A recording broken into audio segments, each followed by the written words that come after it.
In this video, we're going to be discussing the angle step to set up our Berimbolo from the double pull.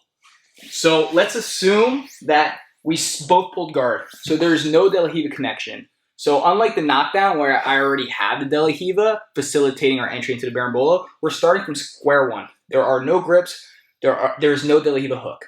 So what I like to do is I like to angle myself. So just like if Danny was standing and I was playing like a seated guard, kind of like this, I want to do the same thing from the double pull.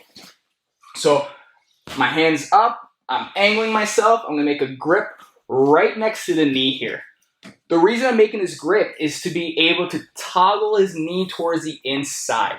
Okay, it's going to be very hard to do that with a cuff grip where I have no control of the knee, or an inside grip where maybe I can pull the knee out but not where I want it to be.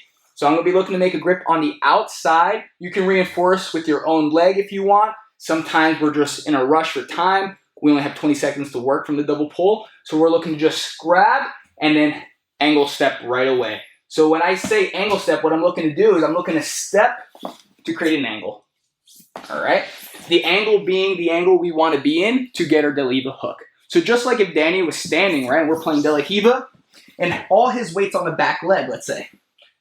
I can't knock him down because the weight isn't on the lead leg. So I need to step to angle him to the far side to be able to now position myself back to the De La Riva. So it's kind of a similar situation where once I make my angle and I step, we're putting all of the tension to the far leg to open up this triangle of space for our De La Riva hook. Once that space is open, I'm going to be looking to insert my foot. I can even scoot a little bit closer, and this foot's going to go onto the far inner thigh. So we're not hooking the near leg like a shallow De La Riva.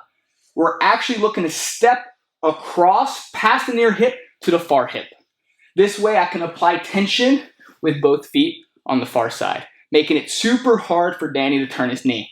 In fact, if I extend my leg all the way, turn your knee out. Instead of using strength to keep his leg there, I'm just using structure. So it's very important that when we're setting up the angle step, that I'm not throwing a shallow hook, because now Danny could just turn his knee out. Okay? So I'm making sure that I'm scooting in, putting my foot on the far thigh, and literally extending my legs out.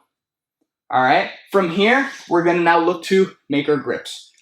I'm always looking to see if I can get closer to the hip. So instead of grabbing the collar, which is good to keep the person away, we're going to be looking to make a grip that helps us progress towards the hip. So I'm always looking to make a belt grip if I can, but sometimes the belts loose, so your best options are usually a pocket grip, which is the grip kind of in front of the upper thigh here. I really like this grip because it's hard to break. Or you can grab the drawstring. The problem with the drawstring now is that in the AJP circuit, they made it illegal to make this grip. In the IBJJF, you can make that grip, but if you want to just be safe and build good habits, just get used to grabbing this grip here, okay? So now, what do we do with this hand? So before, we were looking at an ankle grip. For this variation, we can make a pant grip. I actually prefer this grip to help pull in more, okay? Now, you might be thinking, well, how do we put pressure on the ankle if we're making a pant grip? So with this variation, all I'm going to look to do is I'm going to put my elbow on the ground, okay? And that way I could still extend my legs and I can stop that heel from slipping out. Now what I'm going to look to do is close the space with my chest. So remember, pulling yourself forward, do not fall to your side and allow your legs to entangle. You did all this work to create tension with your legs. You don't want to just release that tension with one mistake. So I'm here, keeping my elbow framed up against the knee, putting so much tension on this leg. And now all I'm going to do is pull myself into the inversion to now get to this position. If the hips are up, we're going to use the basic Berimbolo where I'm hooking the armpit near the rib area. I'm biting down on the leg here. I'm now passing over underneath the far leg, cupping the hip. And all we're going to do is pull the leg over my shin so that we can take the back with a basic Berimbolo. All right, so angle stepping, making a knee grip, start pulling the knee in, stepping, making sure that we're inserting this foot into that triangle space and stepping with both feet. okay? And we can scoot in even closer. Because remember, once we have this tension going, it's going to be really hard for them to escape out of this position. So I'm extending my legs, so don't worry about your knees being bent. I'm trying to keep this leg in this configuration. Like I said, if you're using your hamstring to kind of press down on the calf, keeping this leg internally rotated and the foot kind of pinned to the ground, it's going to be nearly impossible for Danny to pull his leg back out. Right? This is super uncomfortable for me right now. I cannot turn in. The more he presses, I really have to turn away to alleviate that pressure. And that's what we want. So now we have time to set up our grips. So remember, we're going to be making a pocket grip, right? That's the grip I prefer. Framing on the knee.